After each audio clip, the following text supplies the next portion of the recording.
Information Services Manager.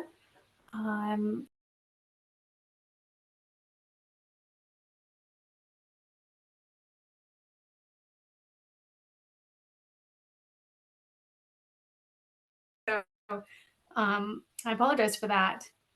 We'll start this again. That's a Monday for you.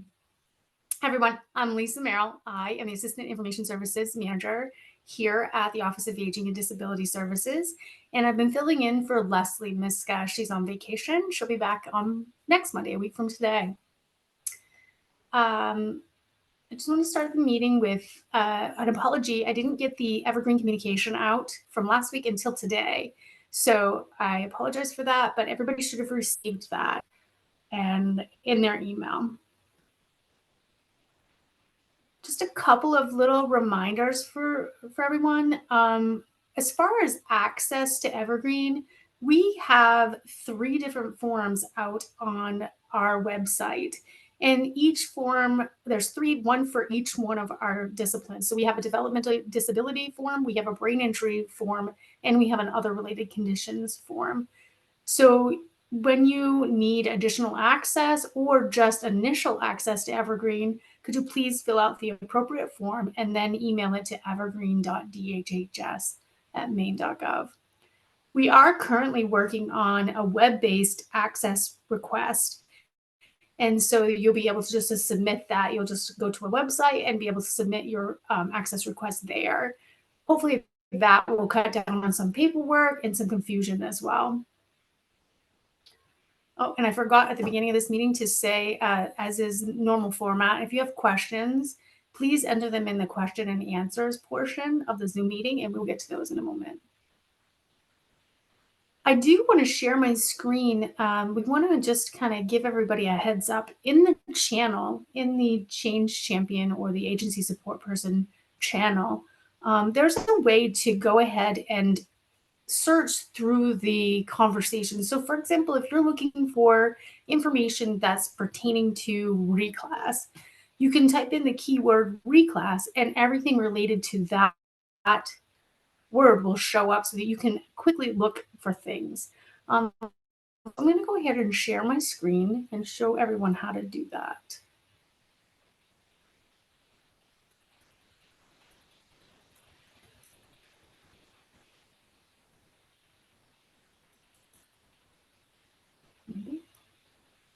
Okay.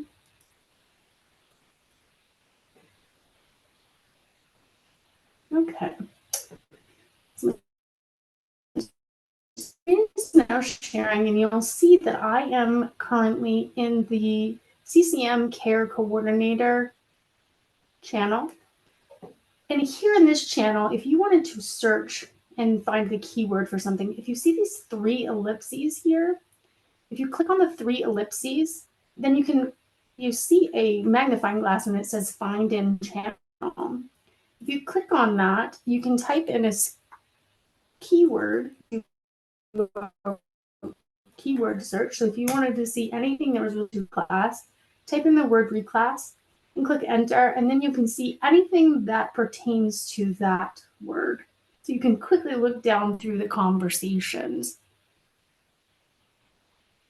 Hopefully this helps people in finding related conversations and related information, because this is quite cumbersome to try and go back through and just kind of look at it that way. All right. On the PCP front, we do have a little bit of information around the PCP, and just kind of like a reminder to folks that before you submit any plans for state review, the services and support section, you should clean that up. What I mean by cleaning that up is delete any that are duplicates and ensure that the ones that you need are there. Then you can review the goals to ensure they have all the links needed, especially services and supports, in order for the SIP to populate correctly.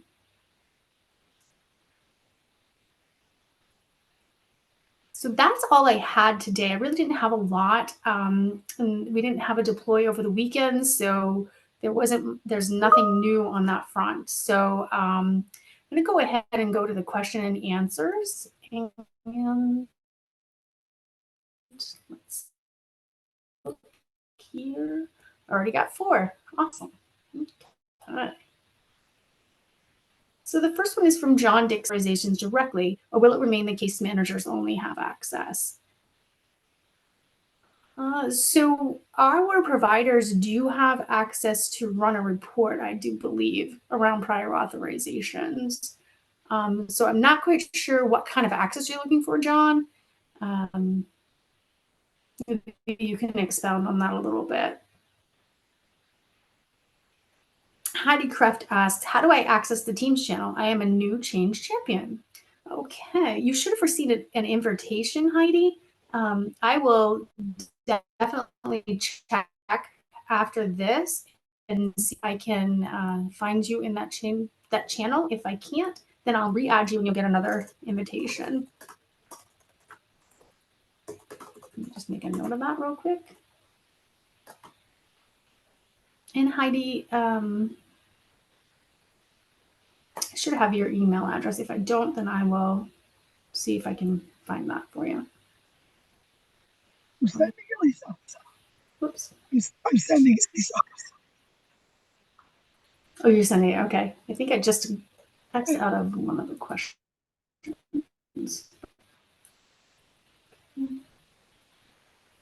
Jennifer Finnemore, will there ever be a time when internal review and remediation steps will no longer be mandatory for all reportable events? I do not know the answer to that question. I don't know if Steph Barrett, if you're online.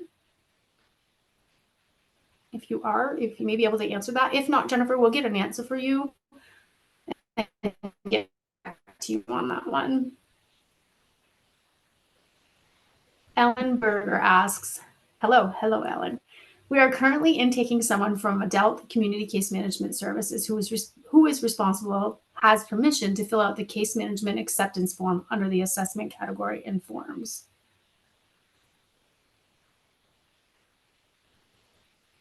I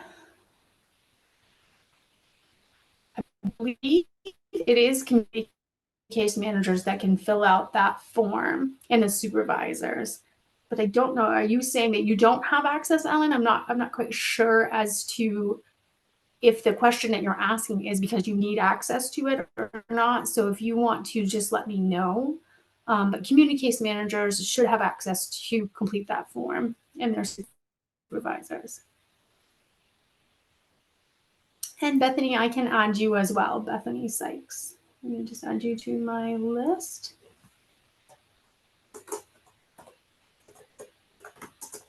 Which channel do they want?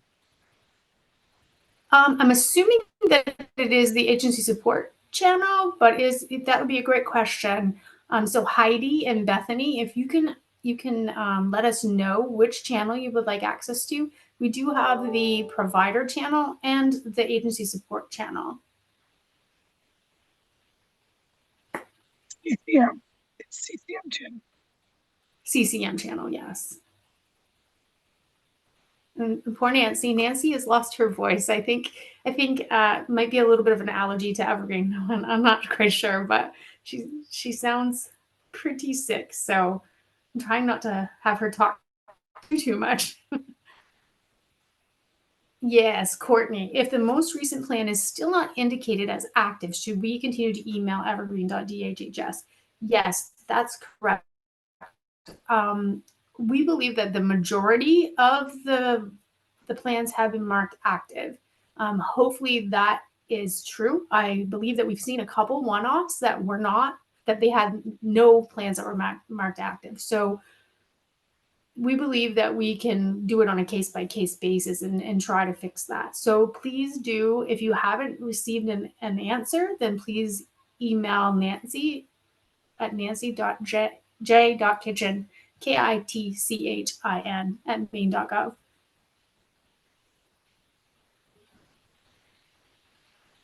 Okay, Heidi Kraft. Providers don't have access to the notes that say when the PCP was held and who attended. I am needing to write to the CCM for that info. Is it possible for providers to get access to the meeting summary? we will have to take that back and let you know. I can't answer that right now, but we can certainly put that on our list of things to discuss.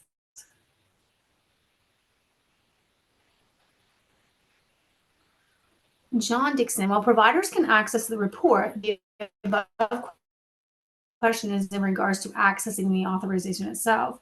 We had a provider request a copy of an authorization, and the case manager responded they should be able to access it on their own, which was not previously the case. So we were wondering if something changed.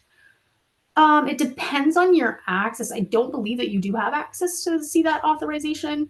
It's only through the report. So I'm not quite sure. And if you need a copy of that authorization, then you definitely should go through your case manager. If not, you can contact the resource coordinator. That's probably your best bet. And that would be, I can't remember the email address. Nancy, maybe you can type it in there if you'd like, resource coordinator email address.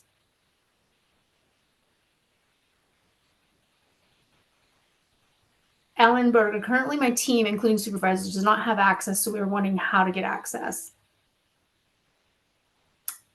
And Ellen. For what?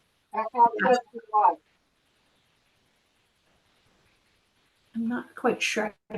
Go back up to Ellen's. Oh, for the case management acceptance form. Access, we were wondering how to get access. So I guess Ellen, Nancy, is she a community case manager? She's On a Burger? CRC. What? Oh, here, Angela. What was that, Angela? She's a community resource coordinator, I believe. Oh, she's a community resource Taking coordinator. someone who is responsible or has permission to fill out the case management acceptance form.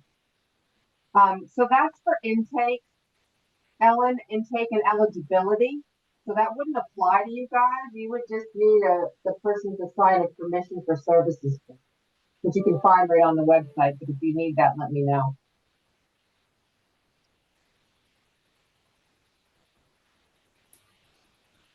Thank you, Angela.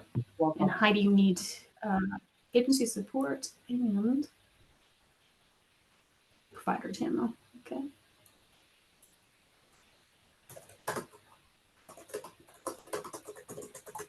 Okay. Thank you. I will add you to both channels, Heidi. And same for Bethany. I'll add you as well. Huh, great question. When will we get the attachments tab? That's a great question. We're working on that. It is in the works. We're hoping within the next couple of weeks. I would say, don't think I think it's for like the mid-May sprint. So it's coming. Not soon enough, but it's coming.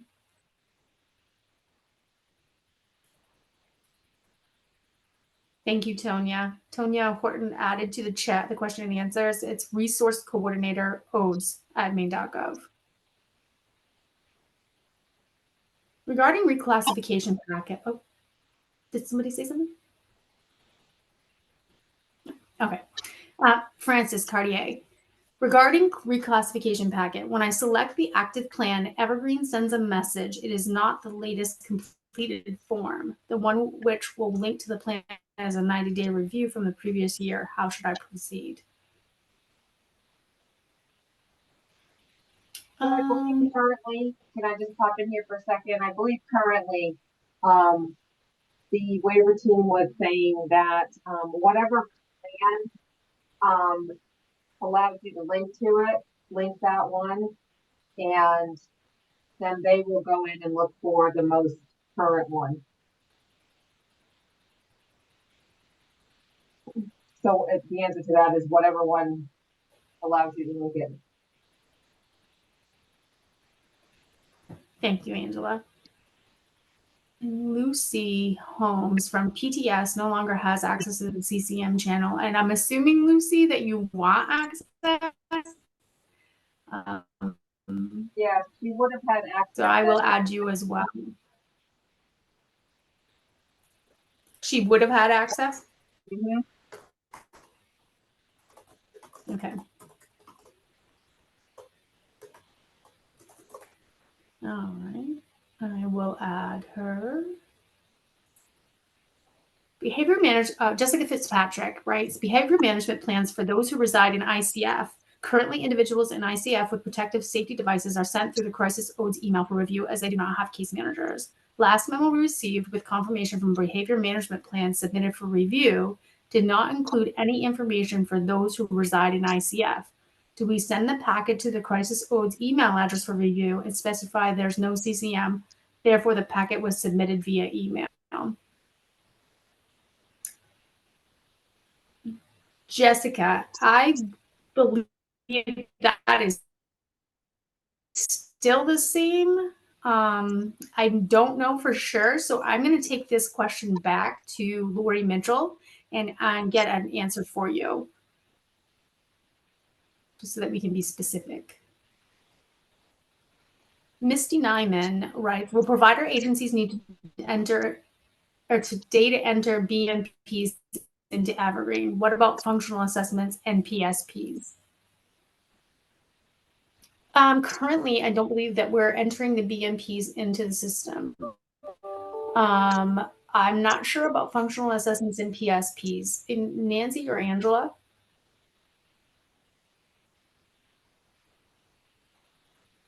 Those are both documents that would be completed by a provider. So I'm not sure. I don't know if those are actually either. Yeah, they're not currently built into Evergreen. They could be something that once the attachments tab works, that we could upload them as attachments.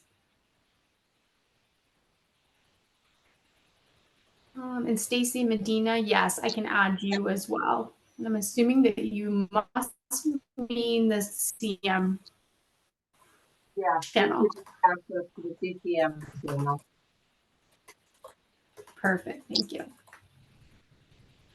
Okay, great. Let's see. So I've got a couple of questions to take back to folks. I will take the reportable events question back to Steph Barrett just to get some information for everybody. And then I will also do the same with Jessica, your question around behavior management plans regarding ICFs. So those are two that I've got to take back. And Jessica, you have a follow-up question. Is this crisis prevention intervention services request form in the process of being updated from EIS number to person ID? I will ask that as well, because that really resides in the crisis services area. So let me get that answer for you. It should be being updated, but I'm not sure they're in the process of that. If they're not, then they probably will be.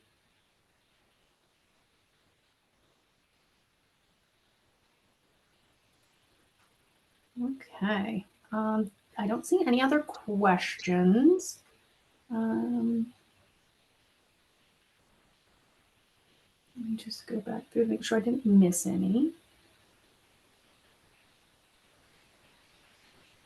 Lisa, I spoke with a program manager for CCM agency today, and there are still a couple of agencies that they are working with, provider agencies, that cannot access either an individual or anyone at all.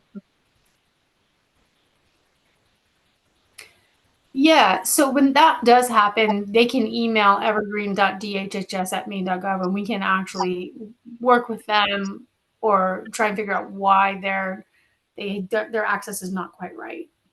Okay, thank you. Yeah, anytime. We usually will do, if we will try to fix it on our end, and if we can't fix it, then we'll usually do like a screen share with end users so that we can see what they're seeing, and so that way we can troubleshoot the easiest way.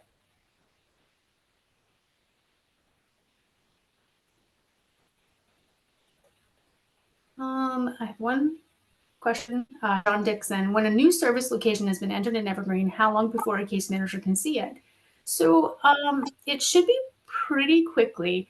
as long as it has been linked to MIMS. So we can enter it on our end, but it doesn't become active until that linkage occurs. Once that occurs, then we can go ahead and make that so that everybody can see it. So it should be fairly quickly. So once that is gone through everything on MIMS side, then it's fed over to us, and then we can link them, and it's available for use. If you are having some locations that you've been waiting a long time for, definitely email evergreen.dhhs@maine.gov, and we can look into that and see what might be the issue.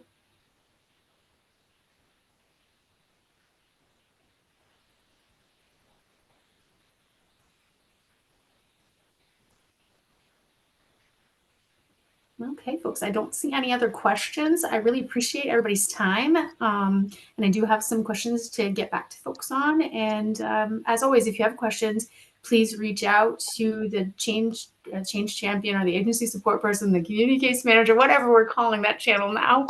And type your question in there. Everybody's great and everybody is very helpful. So, and you can always email evergreen.dhhs@maine.gov, and we can also try and help you with your questions.